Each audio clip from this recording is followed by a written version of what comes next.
Hey, let's talk for a minute about what it's like to add a character to the world of Commedia. So here I'm playing a traditional character in a Commedia class, and I'm the captain. And here's some of the masks that you saw before.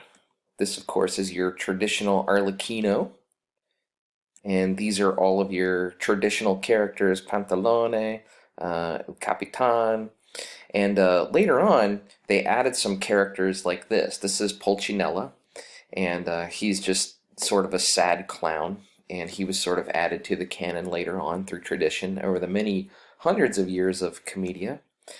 This is one of my students way back in 2010 playing La Rufiana, which is a character they created to be like the wife of Brigella. She's kind of dumb. She's a goofy character, so that's why you have the sort of unintelligent pose there. She's sort of a kind of character, always getting into trouble. This is your diagram that you would have copied in your notes before. I find this helpful to see how Magnifico is at the top, the Zani are at the bottom, and this shows how they move, right?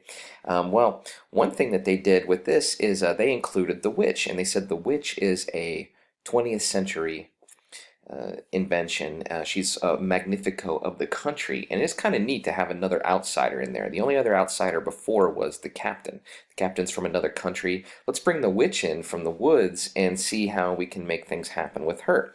So here's the witch that you would have seen in the video, and here's a witch on stage.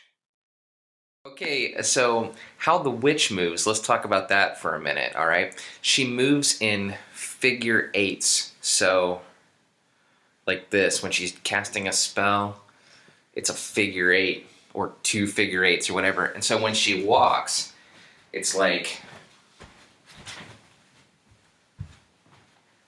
see, I feel like sort of threatening and kind of weird. And when she walks around, like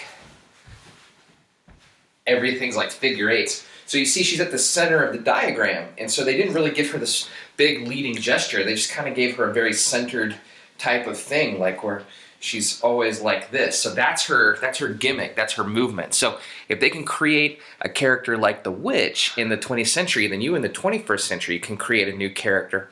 And I want you to think about how they move. So today, when you share your mask, also tell us how that character moves. It's part of your assignment if you look at what you were to write with your picture of your mask. All right, let me know if you need any help.